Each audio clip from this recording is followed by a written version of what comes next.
بسم اللہ الرحمن الرحیم۔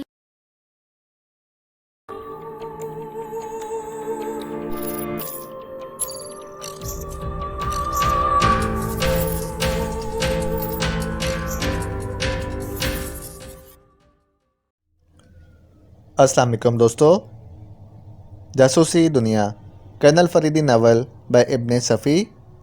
اگر آپ نے ابھی تک ہمارے چینل جاسوسی دنیا کو سبسکرائب نہیں کیا تو سبسکرائب کریں اور بیل آئیکن پر کلک کیجیے۔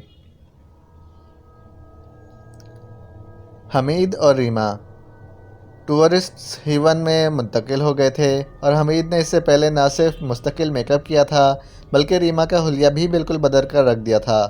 اپنا میک اپ دیکھ کر ریما نے برا سا منہ بنایا۔ کیوں؟ کیا ہوا؟ میں کوئی جاپانی لڑکی لگتی ہوں؟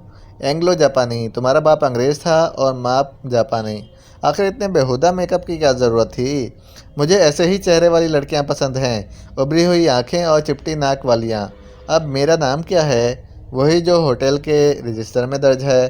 میں نہیں جانتی کہ تم نے کیا لکھوایا ہے۔ مایو کویوکی، مجھے یاد نہیں رہے گا، میں صرف یوکی کہوں گا۔ تمہارا کیا نام ہے؟ تم نے اپنا حلیہ جاپانی ہی جیسا کیوں نہیں بنایا؟ جاپانی زبان نہیں بول سکتا، مجھے بھی نہیں آتی جاپانی۔ تمہاری ماں بچپن ہی میں مر گئی تھی اور تمہارا باپ تمہیں انگلینڈ لے گیا تھا، وہیں تو پلی بڑی تھیں، اس لیے انگریزی کے علاوہ کوئی دوسری زبان تمہیں نہیں آتی۔ اور تمہاری پرورش کسی ریچھ کے غار میں ہوئی تھی؟ میری شکل ایسی تو نہیں ہے۔ ختم کرو یہ فضول باتیں، میں تمہیں کس نام سے پکاروں گی؟ ہوٹل کے رجسٹر میں میرا نام۔ حمید جملہ پورا کیے بغیر خاموش ہو گیا، اسے اپنا سر چکراتا ہوا محسوس ہوا تھا۔ کیوں؟ کیا بات ہے؟ میرا حمید نے جملہ پورا کرنے کی کوشش کی، زبان بول رہی تھی اور پھر اس نے محسوس کیا کہ وہ ارادی طور پر کرسی سے اٹھ بھی نہیں سکتا۔ اب وہ بے بسی سے چائے کے برتنوں کو دیکھ رہا تھا۔ کچھ دیر قبل اس نے رہائشی کمرے میں چائے طلب کی تھی، تو کیا چائے میں کوئی نشہ آور چیز تھی؟ دفعتاً اسے پھر ریما کی طرف متوجہ ہونا پڑا، کیونکہ وہ کرسی سے فرش پر لڑک آئی تھی۔ حمید نے اسے پکارنا چاہا لیکن حلق سے ایک عجیب بے ہنگم سی آواز نکل کر رہ گئی۔ ریما بے ہوش و حرکت فرش پر پڑی تھی۔ اب حمید کا ذہن تیزی سے تاریکی کی اتاہ گہرائیوں میں ڈوبتا جا رہا تھا۔ اندھیرا، گہرا اندھیرا۔ پتہ نہیں کتنی دیر تک اسی کیفیت میں گزارے تھے، لیکن ہوش آنے پر اس نے محسوس کیا کہ وہ ٹورسٹ ہیون کے اقامتی کمرے میں نہیں ہے۔ اسے وہ کیفیت بھی جلد ہی یاد آ گئی جو وہاں اس کے ذہن پر گزری تھی۔ ریما پر کیا گزری؟ وہ بھی تو بے ہوش ہو کر گری تھی۔ وہ اٹھ بیٹھا، بڑا آرام دہ بستر تھا اور خود اسے ایسا محسوس ہو رہا تھا جیسے پوری نیند لینے کے بعد بالکل تر و تازہ بیدار ہوا ہو۔ ذہن آئینے کی طرح شفاف تھا۔ وہ سامنے والے کا دروازے کی طرف بڑھا اور رک کر ہینڈل گھمایا اور آہستہ سے دھکا دیا۔ دروازہ کھلتا چلا گیا۔ یہ باتھ روم تھا جہاں ضرورت کی ساری چیزیں موجود تھیں۔ کچھ دیر بعد جب وہ باتھ روم سے برآمد ہوا تو میز پر ناشتے کی ٹرے بھی رکھی دکھائی دی۔ اسے کون لایا تھا؟ اس کا جواب اس کا ذہن کیوں کر مہیا کر سکتا؟ بظاہر اس کے ہاتھ کے علاوہ یہاں پر کوئی اور دروازہ موجود نہیں تھا۔ کافی پاٹ سے بھاپ نکل رہی تھی۔ گرما گرم نیم برشت انڈے، خاص قسم کے فلیورڈ والا دلیا، ایک گلاس میں تازہ پھلوں کا رس بھی تھا۔ ناشتے کے بعد تمباکو کی خواہش جاگی تھی اور وہ مستربانہ انداز میں اٹھ گیا تھا۔ ضروری نہیں تھا کہ انہوں نے اس کا بھی خیال رکھا ہو۔ ایک طرف اس کا سوٹ بڑے سلیقے سے پریس کیا ہوا رکھا تھا۔ اس کے قریب ہی تمباکو کی پاؤچ اور پائپ بھی مل گیا۔ دیکھیے، یہ مہمان نوازی کیا گل کھلاتی ہے، حمید نے سوچا، لیکن وہ کچھ بھی تو نہیں جانتا تھا فریدی کی اسکیموں کے متعلق۔ وہ اس سے کیا معلوم کر سکیں گے؟ پائپ سلگا کر وہ بستر کے قریب پڑی ہوئی آرام دہ کرسی پر نیم دراز ہو گیا۔ اب وہ پھر غنودگی سی محسوس کر رہا تھا۔ آہستہ آہستہ پپوٹے بوجھل ہوتے جا رہے تھے۔ اس نے غیر ارادی طور پر پائپ رخ دان میں الٹ دیا۔ نیند ایک سرور آمیز گدگدی بن کر رگو پے میں دوڑتی محسوس ہو رہی تھی۔ پل بھر میں وہ گہری نیند سو گیا۔ پھر آنکھ کھلی تھی کسی کی چیخ سن کر۔ کوئی عورت مسلسل چیخے جا رہی تھی۔ بوکھلا کر اس نے اٹھ جانا چاہا لیکن ممکن نہ ہوا۔ وہ ایک کرسی میں جکڑا ہوا تھا۔ پھر بھی چیخ کی سمت اس کا سر گھوم گیا۔ سر صرف گھوم ہی سکتا تھا۔ ریما، بے اختیار اس کی زبان سے نکلا۔ وہ بھی تھوڑے ہی فاصلے پر دوسری کرسی سے جکڑی نظر آئی۔ دو آدمی اس کے قریب تھے اور وہ ہذیانی انداز میں چیخے جا رہی تھی۔ دونوں میں سے ایک آدمی سوئچ بورڈ کی طرف بڑھا اور ایک سوئچ آف کر دیا۔ ریما کی چیخیں بتدریج مزمحل ہوتی جا رہی تھیں اور آخرکار وہ بالکل خاموش ہو گئی۔ اس کا منہ دوسری طرف تھا، اس لیے حمید اندازہ نہ کر سکا کہ اس کی آنکھیں کھلی ہوئی ہیں اور خاموشی کا سبب بے ہوشی ہے۔ وہ دونوں آدمی آہستہ آہستہ گفتگو کر رہے تھے۔ دفتن حمید نے محسوس کیا کہ ان میں سے ایک اسے کینہ توز نگاہوں سے دیکھ رہا ہے۔ دوسرا پھر سوئچ بورڈ کی طرف بڑھا اور ایک سوئچ آن کر دیا۔ دوسرا آدمی اب ایک ٹرالی کے قریب ریما کے قریب لے کر آ رہا تھا۔ حمید نے اس ٹرالی پر ایک بڑا سا ٹیپ ریکارڈر رکھا دیکھا۔ اوہو، تو یہ مردود اس کا اعتراف ریکارڈ کرنے کا ارادہ رکھتے ہیں۔ حمید نے کہا، کچھ کرنا چاہیے۔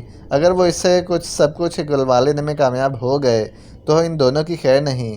اس نے چمڑے کے تسموں پر زور آزمائی شروع کر دی اور دفتن اس نے محسوس کیا کہ بائیں جانب والے تسموں سے وہ بآسانی اپنا ہاتھ نکال سکے گا۔ اس نے کنکھیوں سے ان دونوں آدمیوں کی طرف دیکھا۔ وہ ٹیپ ریکارڈر پر جھکے ہوئے تھے اور ان کا رخ بھی حمید کی جانب نہیں تھا۔ بایاں ہاتھ اس نے تسموں کی بندش سے نکال لیا اور بائیں پیر کا تسمہ کھولنے لگا جو پائے سے بندھا ہوا تھا۔ وہ دونوں اب بھی ٹیپ ریکارڈر پر جھکے ہوئے تھے۔ پھر ان میں سے ایک اسے ٹیسٹ کرنے لگا۔ اتنی دیر میں حمید پوری طرح آزاد ہو چکا تھا۔ ریما کی آواز سن کر اس نے اس کی طرف سر گھمایا۔ احتیاطاً ابھی اس نے اپنے ہاتھ تسموں کے اندر ہی رکھ چھوڑے تھے۔ ریما بول رہی تھی، ہاں، میں کیپٹن حمید کو دل و جان سے چاہتی ہوں۔ اس کے بغیر زندہ نہیں رہ سکتی۔ میں نے اسے وہ سب کچھ بتا دیا ہے جس کا علم مجھے تھا۔ میں نے اسے یہ بھی بتا دیا ہے کہ تنظیم سے متنفر ہو چکی ہوں۔ کل کی بہتر دنیا کے لیے میں آج کی درندگی برداشت نہیں کر سکتی۔ آج کا لہو کل پھولوں کی سرخی بنے، میں اسے پسند نہیں کرتی۔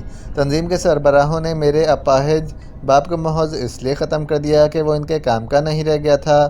تم لوگ آدمی کو مشین سمجھتے ہو۔ تم سب پر لعنت بھیجتی ہوں۔ کرنل فریدی کے ساتھ مل کر میں تنظیم کے پرخچے اڑا دوں گی۔ وہ خاموش ہو گئی اور سامنے والی دیوار سے آواز آئی، مقامی سربراہ کے متعلق تم نے کیپٹن حمید کو کیا بتایا ہے؟ دفتن کیپٹن حمید اپنی کرسی سے اٹھا، ان دونوں پر ٹوٹ پڑا جو ریما کی کرسی کے تسمے کھولنے کے تسمے کے پاس کھڑے ہوئے تھے۔ ایک کے جبڑے پر اس کا گھونسا پڑا ہوا تھا اور دوسرے کے پیٹ پر ٹھوکر لگی تھی۔ ٹھوکر کھانے والا تو پھر اٹھ ہی نہ سکا، لیکن دوسرا جوابی حملہ کر بیٹھا تھا۔ حمید نے محسوس کیا کہ وہ طاقتور بھی ہے۔ وہ اس سے لپٹ پڑا تھا۔ اچانک سامنے والی دیوار سے آواز آئی، کیا ہو رہا ہے؟ وہ خاموش کیوں ہو گئی؟ حمید کے حریف نے کچھ کہنا چاہا کہ حمید نے اس کا منہ دبا دیا۔ دوسرا آدمی بے حس و حرکت فرش پر پڑا رہا۔ غالباً وہ بے ہوش ہو گیا تھا۔ حمید نے بڑی بے دردی سے اس کے پیٹ پر ٹھوکر رسید کی تھی۔ ایسی ضرب تو کسی کو موت کے گھاٹ بھی اتار سکتی تھی۔ اب وہ دوسرے کا منہ دبائے ہوئے اس کا گلا گھونٹنے کی کوشش کر رہا تھا۔ دیوار سے پھر آواز آئی، کمرہ نمبر 13 میں کیا ہو رہا ہے؟ ٹیپ ریکارڈر خراب ہو گیا ہے۔ جلدی کرو، بس 1 منٹ۔ حمید کے حریف کی مدافعت کمزور پڑتی جا رہی تھی اور بالآخر وہ بھی بے حس و حرکت ہو کر گرفت سے پھسل گیا۔ حمید بڑی پھرتی سے ریما کی کرسی کے تسمے کھولنے کی طرف جھکا تھا۔ ریما نے کھنکار کر اسے اپنی طرف متوجہ کیا اور اس میں کامیاب ہو جانے کے بعد آنکھوں سے اشارہ کیا کہ پہلے سامنے والی دیوار کے سارے سوئچ آف کر دے۔ حمید نے اس میں دیر نہیں لگائی تھی۔ پھر ریما کو آزاد کیا تھا اور وہ اس سے لپٹ کر کسی چھوٹی سی بچی کی طرح زاروں کا تار رونے لگی تھی۔ اوہ بس، حمید نروس ہو کر بولا، اب یہاں سے نکل بھاگنے کی فکر کرو ورنہ ہم پھنس نہ جائیں۔ اس کمرے میں ان دونوں کی اجازت کے بغیر کوئی بھی داخل نہیں ہو سکتا۔ وہ ہچکیاں لے کر بولی، تو پھر ان دونوں کے اٹھے بیٹھنے کے امکانات ختم کر دیے جائیں، حمید نے کہا اور اس سے الگ ہو کر ان دونوں بے ہوش آدمیوں کی طرف متوجہ ہو گیا۔ 5 منٹ کے اندر ہی ان دونوں کو کرسیوں سے جکڑ دیا گیا تھا۔ اس دوران میں ریما بھی اپنی حالت پر قابو پا چکی تھی۔ اب ہمیں یہاں سے نکل جانا چاہیے، وہ اس کے قریب آ کر آہستہ سے بولا، ورنہ وہ اس نے سامنے والی دیوار کی طرف اشارہ کیا اور خاموش ہو گئی تھی۔ پھر حمید کا ہاتھ پکڑ کر وہ دروازے کی طرف بڑھی۔ دروازہ کھول کر وہ ایک کوریڈور میں داخل ہوئے جس میں 2 رویہ کمرے تھے۔ راہداری کے سرے تک بھی کوئی دروازہ کھلا ہوا نہیں ملا تھا۔ راہداری کے سرے پر رک کر ریما آہستہ سے بولی، نکل جانا آسان کام نہ ہوگا، دروازے میں اوپر جانے کے لیے زینے ہیں۔ اوپر جا کر ہم کیا کریں گے؟ ہیلی کاپٹر ہی کے ذریعے فرار ممکن ہوگا۔ اوپر 2 ہیلی کاپٹر ہر وقت موجود رہتے ہیں، ریما نے کہا اور دروازے کا ہینڈل گھمانے ہی والی تھی کہ حمید اسے روکتا ہوا بولا، ٹھہرو، کیا بات ہے؟ یہاں اندازاً کتنے آدمی موجود ہوں گے؟ اوپر 2 مسلح محافظوں سے مدبھیڑ ہو سکتی ہے۔ میرے پاس تو کچھ بھی نہیں ہے، کم از کم ایک ریوالور ہی ہوتا۔ کوئی تدبیر کی جائے گی، میں نے تم سے صرف محتاط رہنے کو کہا تھا۔ کیا ان محافظوں کا اس کا علم ہوگا کہ اب تمہاری حیثیت ایک قیدی کی سی ہے؟ ہو بھی سکتا ہے اور نہیں بھی ہو سکتا، ریما نے کہا اور ہینڈل گھما کر دروازے کو دھکا دیا، لیکن دروازہ کسی قدر کھل کر دوسری طرف کسی چیز سے ٹکرایا تھا۔ پھر فوراً ہی دروازے کے پیچھے سے کوئی نمودار ہوا۔ ان پر نظر پڑتے ہی اس کا منہ حیرت سے کھل گیا۔ وہ کسی خونخوار بھیڑیے کی طرح اس پر جھپٹ پڑا تھا اور اس کی گردن اس کی گرفت میں تھی۔ اس پر وہ اس حد تک دباؤ ڈال رہا تھا کہ غشی طاری ہو جائے۔ اس کے بے حس و حرکت ہو جانے میں دیر نہیں لگی تھی۔ حمید نے ہولسٹر میں سے گولی نکال کر اس کے جسم سے الگ کر لی۔ واقعی تم حیرت انگیز ہو، ریما ہانپتی ہوئی بولی۔ اب چپ چاپ اوپر چلے چلو۔ 18 سیڑھیاں طے کر کے وہ چھت پر پہنچے تھے۔ یہ عمارت چاروں طرف سے اونچی اور چٹانوں کے درمیان گھیری ہوئی تھی اور چٹانوں سے بھی زیادہ بلندی ہی سے دیکھی جا سکتی تھی۔ یہاں 2 ہیلی کاپٹر ضرور موجود تھے، لیکن کوئی آدمی نہ دکھائی دیا۔ کیا تم پائلٹ کر سکو گے؟ اگر یہ معمولی قسم کے ہیں، عام ہیلی کاپٹروں جیسے ہیں، ان کے نظام میں کوئی پیچیدگی نہ پاؤ گے۔ بس یہی 2 ہیں یہاں۔ اچھا تو پھر ایک کو میں اس قابل نہ رہنے دوں کہ فوری طور پر ہمارا تعاقب کیا جا سکے۔ کیا تم ایسا کر سکو گے؟ یقیناً۔ تم تو سچ مچ مجھے حیرت میں ڈالے دے رہے ہو۔ حمید ایک ہیلی کاپٹر کی طرف بڑھا اور 2 منٹ کے اندر ہی اندر اس کے انجنوں کو ناقابل استعمال بنا دیا۔ اس کے بعد وہ دوسرے ہیلی کاپٹر میں جا بیٹھے تھے۔ ریما کہا مار کر ہنسی جب دوسرا ہیلی کاپٹر فضا میں بلند ہونے لگا۔ کدھر؟ حمید نے کمپاس پر نظر جمائے ہوئے پوچھا۔ مشرق کی طرف۔ آخر یہ ہوا کیوں کر؟ میرے فرشتوں کو بھی معلوم نہیں۔ میں ٹورسٹ ہیون کے کمرے میں بے ہوش ہوئی تھی اور پھر خود کو کنفیشن چیئر پر پایا تھا۔ ان کرسیوں کا عجیب حال ہے، یہ انسانی اعصاب کو جھوٹ بولنے کے قابل رہنے ہی نہیں دیتی۔ تم انہیں میرے متعلق سب کچھ بتا چکی تھی۔ ہاں، میں کسی طرح بھی زبان کو نہیں روک سکی تھی۔ تم نے بیک وقت ان دونوں پر حملہ کیا تھا۔ اگر وہ مجھ سے یہ بھی معلوم کر لیتے کہ میں نے تمہیں کیا کیا بتایا ہے اور کرنل فریدی پر ہاتھ ڈالنے کے لیے تمہیں ذریعہ بنانے کا ارادہ ملتوی کر دیتے، کیا مطلب؟ تمہیں فوراً ختم کر دیتے اور شاید میرا بھی یہی حشر ہوتا۔ حمید کچھ نہ بولا۔ ریما تھوڑی دیر خاموش رہ کر بولی، اب شاید ہی وہ مجھ پر ہاتھ ڈال سکیں۔ کیا واقعی تم ایسی ہو؟ دیکھ لینا۔ ریما مسکرائی۔ تو تم میرے متعلق سچ بول رہی تھی، تمہیں اس میں شبہ نہ ہونا چاہیے۔ آخر یہ عورتیں اتنی جلدی چاہنے کیوں لگتی ہیں؟ ہر عورت اپنے آئیڈیل کی تلاش میں رہتی ہے۔ خدا کی پناہ، تو کیا میں کسی کا آئیڈیل بننے کی بھی صلاحیت رکھتا ہوں؟ بہت زیادہ کیپٹن۔ تمہیں اب تک کتنی عورتیں چاہ چکی ہیں؟ تعداد یاد نہیں، لیکن یہ ضرور بتا سکوں گا کہ بہت زور شور سے چاہتی ہیں، پھر ایک دن اتنی شدت سے بور ہو کر اپنی راہ لے لیتی ہیں۔ تم سے بور ہو کر؟ ہاں ہاں، میں یقین نہیں کر سکتی، دنیا کی کوئی عورت کم از کم تم سے بور نہیں ہو سکتی۔ ہر عورت ابتدا میں مجھے اس پر یقین دلانے کی کوشش کرتی ہے۔ تم جھوٹے ہو، مت یقین کرو، خود ہی دیکھ لو گی۔ ریما خاموش ہو گئی۔ ہیلی کاپٹر کی پرواز جاری تھی۔ حمید اب بولنا ہی نہیں چاہتا تھا، اسے حلق پھاڑنا پڑتا تھا، لیکن پھر بھی ایک سوال تو باقی ہی تھا، آخر وہ اس طرح یہاں کہاں سے آ گئے؟ جواب میں ریما بولی تھی، بس خاموشی سے چلے چلو، کمپاس پر میری نظر ہے، جہاں لینڈ کرنے کو کہوں اتار دینا، اس طرح ایک ہیلی کاپٹر بھی ہمارے قبضے میں آ جائے گا۔ اوہو، تو کیا تم اسے دوبارہ استعمال بھی کر سکو گی؟ دیکھا جائے گا۔ تم بات بات پر بحث کیوں کرنے لگتے ہو؟ بور ہونا شروع ہو گئی نا آخر؟ ٹھہرو، ہاں ہمیں یہیں اترنا ہے، اچھی طرح اطمینان کر لو، حمید نے کہا۔ ہیلی کاپٹر فضا میں تھم گیا تھا۔ ریما نے ہنس کر کہا، میں اتنی اناڑی نہیں ہوں، چلو اتارو نیچے۔ آخر کار وہ ایک جگہ ٹک گیا۔ حمید ڈر رہا تھا کہ کہیں وہ کسی غیر مستہ جگہ سے نہ ٹکرا جائے۔ تم نے دیکھا؟ ریما اس کے چہرے کے قریب انگلی نچا کر بولی۔ حمید نے انجن کا سوئچ آف کر دیا۔ نیچے اترو، ریما نے اس کے شانے پر ہاتھ رکھ کر کہا، اور ہیلی کاپٹر سے اترنے کے بعد وہ اس کی صحیح اندازہ کرنے کی صلاحیت کا قائل ہو گیا۔ چٹان کا یہ حصہ اتنا سپاٹ اور مستہ تھا جیسے خاص طور پر اسی کام کے لیے تراشا گیا ہو۔ میں ذاتی طور پر ایسی کئی جگہوں سے واقف ہوں، میرے ساتھیوں کو ان کا علم نہیں۔ بہت عرصے سے یہ چیز میرے ذہن میں تھی کہ کبھی کسی تنظیم سے انحراف کا موقع مجھے ضرور ملے گا، لہٰذا میں ایسی کمین گاہوں کی تلاش میں رہا کرتی تھی۔ کیا تم یہ سمجھتی ہو کہ ہیلی کاپٹر یہاں ان کی نظروں سے محفوظ رہ سکے گا؟ قطعی نہیں، میں ابھی اس کو وہاں لے جاؤں گی جہاں پرندہ بھی پر نہ مار سکے۔ حمید نے طویل سانس لی اور چاروں طرف دیکھنے لگا۔ ذرا ادھر آؤ میرے ساتھ، ریما اس کا ہاتھ پکڑ کر ایک طرف بڑھتی ہوئی بولی۔ وہ اسے اس چٹان کے سرے پر لے آئی۔ نیچے دیکھو۔ حمید بتائی ہوئی سمت دیکھنے لگا۔ ایک گہرا غار تھا، اتنا گہرا کہ اس کی تہہ تاریکی میں ڈوب گئی تھی۔ میں اسے نہ صرف نیچے اتار لے جاؤں گی بلکہ 10 منٹ بعد پھر یہیں تمہارے پاس بھی موجود ہوں گی۔ اب میرے متحیر ہونے کی باری آئی ہے۔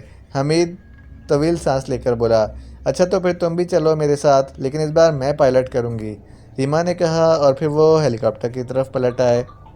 حمید اس وقت اس کی مہارت پر دنگ رہ گیا تھا۔ جب وہ ہیلی کاپٹر کو اس غار میں اتار رہی تھی، غار میں اندھیرا تھا، اس لیے اس نے ہیلی کاپٹر کے سارے بلب روشن کر دیے تھے۔ آخرکار ہیلی کاپٹر کا نچلا حصہ زمین سے لگا اور اس کا انجن بند کر دیا گیا۔ بلب اب بھی روشن تھے۔ اب اس کے بعد ہم کہاں جائیں گے؟ حمید نے سوال کیا۔ ہم یہیں کافی دن تک کیمپ کر سکتے ہیں، ریما بولی۔ یہ ہیلی کاپٹر ایمرجنسی کے لیے ہے، اس میں ضروریات زندگی کی قریب ساری چیزیں موجود ہیں۔ ڈبوں میں محفوظ اغذیہ، پانی، شراب اور ایندھن، کافی، چائے، دودھ کے ڈبے وغیرہ وغیرہ۔ اور تم لوگ ان ہیلی کاپٹروں کو اعلانیہ استعمال کرتے رہے ہو۔ روز روشن میں ریما ایک لفظ پر زور دے کر بولی۔ مجھے حیرت ہے کہ کسی نے بھی ان کا نوٹس نہیں لیا۔ تمہیں یہ سن کر بھی حیرت ہوگی کہ اکثر ان میں تمہارے یہاں کے اعلیٰ سرکاری آفیسر بھی موجود ہوتے ہیں۔ بات میری سمجھ میں نہیں آئی۔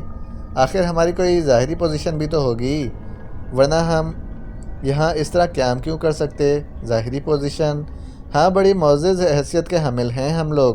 تمہارے ملک میں معدنی تیل کا کھوج لگا رہے ہیں، گیس کے ایک بڑے ذخیرے کی دریافت کا سہرا بھی ہمارے ہی سر ہے۔ اوہو، تو یہ بات ہے۔ لیکن لیکراس کی سربراہی دوسرا راز ہے، اسے ہمارے سربراہ کی حیثیت سے کوئی نہیں جانتا۔ وہ جیولوجسٹ دوسرا آدمی ہے، اور اس کے فرشتوں کو بھی ہماری پوشیدہ مصروفیات کا علم نہیں۔ بظاہر جس ملک کی طرف سے کام کر رہے ہو، اس کے وفادار بھی ہو یا نہیں؟ صرف 25%۔ کیا مطلب؟ معدنی تیل سے متعلق حاصل ہونے والی معلومات کا صرف چوتھا حصہ تمہارے یا اس کے حوالے کیا جائے گا۔ 75% زیرو لینڈ کے لیے ہوگا۔ مثال کے طور پر ہم نے 4 جگہوں پر گیس کے ذخائر دریافت کیے تھے، لیکن صرف ایک ذخیرہ تمہارے ملک کے علم میں لایا گیا ہے۔ بقیہ 3 سے زیرو لینڈ فائدہ اٹھائے گا۔ حمید اپنی کنپٹیاں سہلانے لگا اور ریما ہنس پڑی تھی۔ تو اب باہر نکلو نا، حمید بولا۔ یہیں کیا برے ہیں؟ کیا مطلب؟ اس طرح سردی سے بھی بچے رہیں گے۔ اس ہیلی کاپٹر میں ایک ایسا نظام موجود ہے جو اوپر سے تازہ ہوا کھینچ کر ہیلی کاپٹر تک لا سکے اور کثیف ہوا کو باہر نکال سکے۔ کیا تم گھٹن محسوس کر رہے ہو؟ قطعی نہیں۔ 2-1 دن یہاں رکنا ہمارے لیے بہتر ہوگا۔ حمید لمبی سانس لے کر پھر کنپٹیاں سہلانے لگا۔ ریما بڑی دل آویز مسکراہٹ کے ساتھ اسے دیکھ رہی تھی۔